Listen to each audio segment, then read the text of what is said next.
What's up, everybody? Welcome to another fun and exciting lecture on the states of matter. In this one, we are going to be continuing on with talking about phase changes, but we're going to look at them in a type of graph called a phase diagram. And we're going to see a couple examples of a phase diagram. And the one thing about phase diagrams is while they look different for each chemical, you can pretty much see certain similarities and trends between them, and they're all read in essentially the same way. But enough staring at the title page. I'm sure some of you have skipped the title page already, and let's move on to the next slide. So a phase diagram, as I had alluded to earlier, it is a graph that shows phases of a substance. All right, and it will show the temperature and pressure any phase change will occur. So it has temperature along the x-axis, pressure along the y-axis, and we can see on the graph wherever there's a line on the graph, we have a phase change. If that line is between a solid and liquid section, we have melting and freezing. If it's between the liquid and gas section, we have boiling and condensing, or vaporizing and condensing. And then if it's between the solid and gas section, all right, we have what is known as sublimation, which is a solid going right to a gas, or deposition, which is a gas going right to a solid.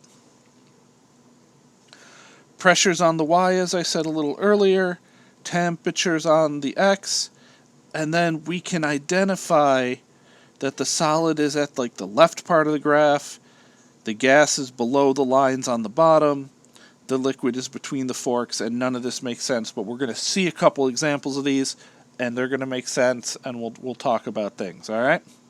Here we go. Here is the phase diagram for water, for H2O. All right, and you can see there's solid, liquid, and gas sections. Right here, that I'm highlighting in blue, all right, where it says water, this is the liquid section, all right?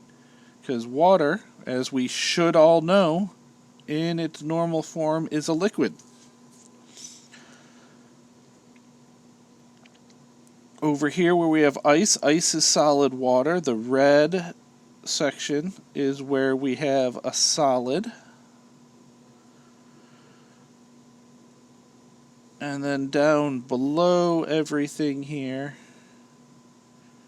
over here is where we have a gas. And don't worry about this extra little triangle chart there. I'm not too worried about that.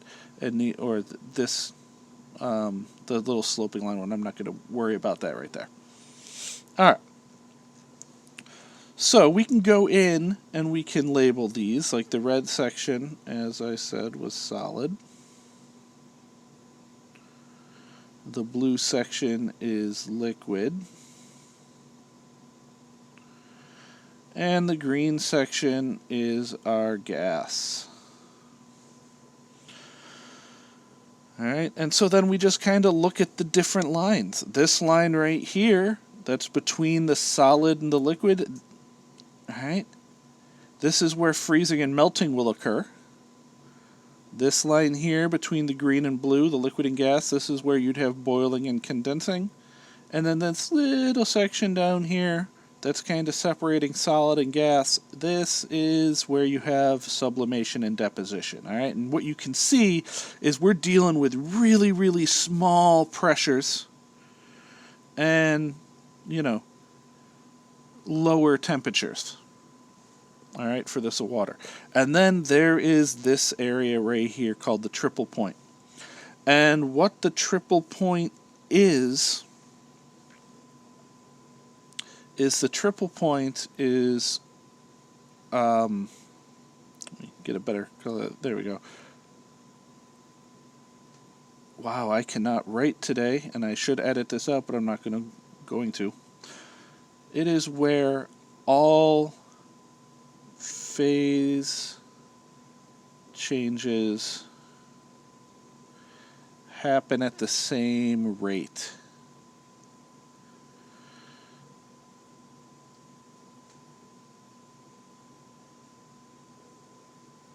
All right. The amounts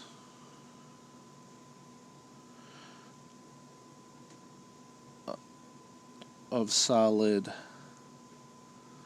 liquid,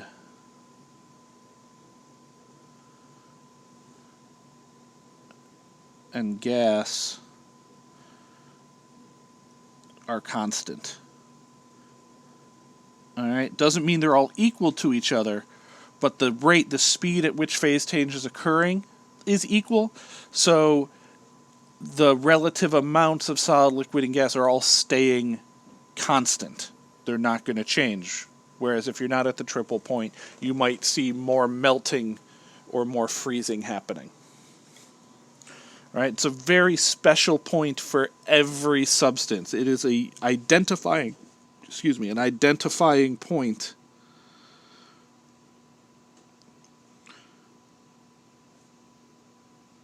for any substance. It's a good identifier. And I know that looks like an O, but that really is a U. All right, so that's the first thing I would like to say about the triple point. You will notice a couple other spots on this graph here. All right, they happen at a pressure of 1. This is standard pressure. This is what we refer to as standard pressure here on Earth. It's the pressure at sea level. All right. It's what we relate everything to, and you'll see a TM and a TB. And if you look at that pressure, the TM, if we go down, the TM is at 0 degrees Celsius at 1 atmosphere. The TB is at 100 degrees Celsius. Well, what do we know about 0 and 100 Celsius? That's the melting and boiling point of water. All right, and because it is at 1 atmosphere, TB is the normal boiling point, or the boiling point, the pressure equals 1 atm of pressure. And then Tm is the normal melting point. And so it's the point at which water would melt at a pressure of 1 atmosphere. What you will notice if you look at the melting line, the melting line doesn't change much. The melting point doesn't change much as we have giant increases in pressure. All right, I mean, if we go from a pressure of 1 to a pressure of 0.006 atmospheres, right, the temperature changes by 100th of a degree Celsius. Right, and that's because pressure doesn't impact solids and liquids the way it does a gas. Whereas with a gas, changes in pressure could cause big changes in boiling point. It's why, like, when you're higher up in a mountain, if you were like a mile high, like in Denver, Colorado, right? Mile High Stadium, where the Broncos used to play or do play, I can't remember.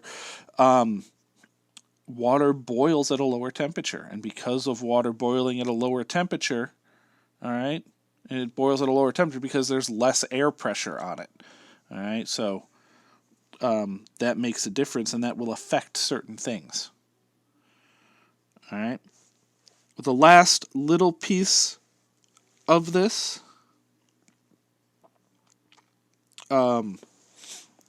is right up here, the critical point. All right, that is where you can no longer condense the gas, and there should actually be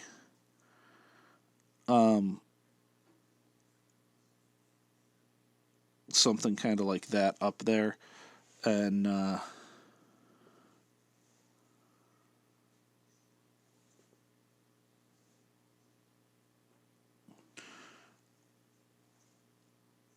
the gas can no longer be condensed. And if you get above the critical point, that's when we start possibly entering the plasma phase. We don't really deal with critical points too much. It's just where the substance can no longer be condensed, the temperature at which it can no longer be condensed. All right, well, I'm not going to worry too much about that one. Let's move on to the next and the last slide, which is another phase diagram. We'll see some of the things that we can talk about with it. All right, so here is a phase diagram for CO2. What you can see again is on the left side of the graph right here is where it's a solid. Between the two lines is where it's a liquid. And underneath everything is where it's a gas. So what I can do is, and the questions that I would usually see associated with one of these is, first off, go in, list where it's solid, liquid, gas. It's always a solid on the left, always a gas on the bottom, and always a liquid right in that sweet spot between the two forks. All right, so what phase is CO2 at 4 atmospheres and -10 Celsius? Well, if I look at my pressure, here's my 1 atmosphere. All right, there's standard pressure, and here's 5.11 atmospheres. So 4 is going to be somewhere between this area. And then if I look at my temperature scale, I got -56 right here. I have 31 right there, so -10 is about halfway between these 2 points. So I'm actually going to go in, I'm going to add on here, I got right here is like -10. Right here is, say, 4. And so I am just going to draw these lines over and up. All right, right there is 4 atmospheres -10. What phase is it in? Where in the graph is it? It is a gas. And, you know, I could do this with any pressure and temperature on the diagram. All right. Next one, what are the conditions of the triple point? Well, this is nice and easy. Triple point is right at the intersection of all 3 lines. All right, right at that base of the Y. And it's dotted for me here. I'm going to make it a nice blue line. All right. I know it's at -56.4 degrees Celsius and 5.11 ATM. Now, if they are not listed, you would have to estimate, and, you know, I'd allow a range of estimates. All right, it'd be fine. And finally, the last type of question I would ask for this, or I could ask for this, is I would give you either a constant pressure or I would give you a constant temperature and ask you what happens as something is heated. So this last question says, and I'm going to do this one in red, a sample of CO2 is heated from -80 to 30 degrees Celsius. So I know 30 is like right there. -80 is like right there. And it's at a constant pressure of 10 ATMs. So I got to estimate where the 10 is. If I look at how much space is between the 1 and the 5, there's a little more than that much space between the 5 and the 10. Let's call it right here. I'm going to just draw a line across. Here's 10 ATM. I'm estimating. All right.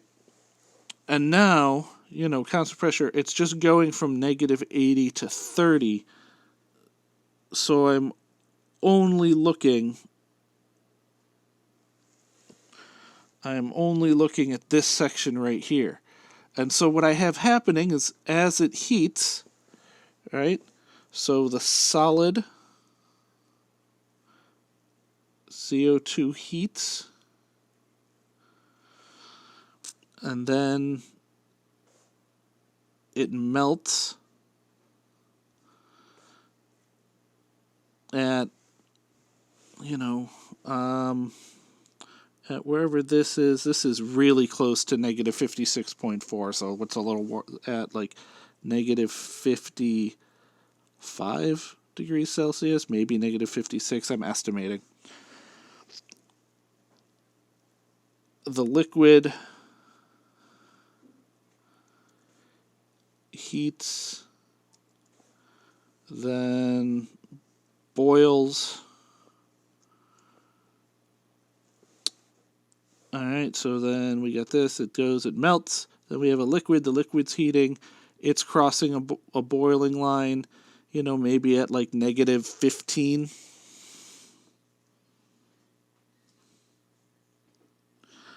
And then the gas heats up. And that's it. That is how I can ask questions on these. All right. If you have any questions about these, ask your teacher or myself a question. That's what we are here for. And, there'll be a little bit of practice also to do with this. There's a little bit of stuff, I'm sure, in whatever chem book you are using. You can find information on this on the web. It's just being able to read this graph and seeing what it's telling you. Have a good one.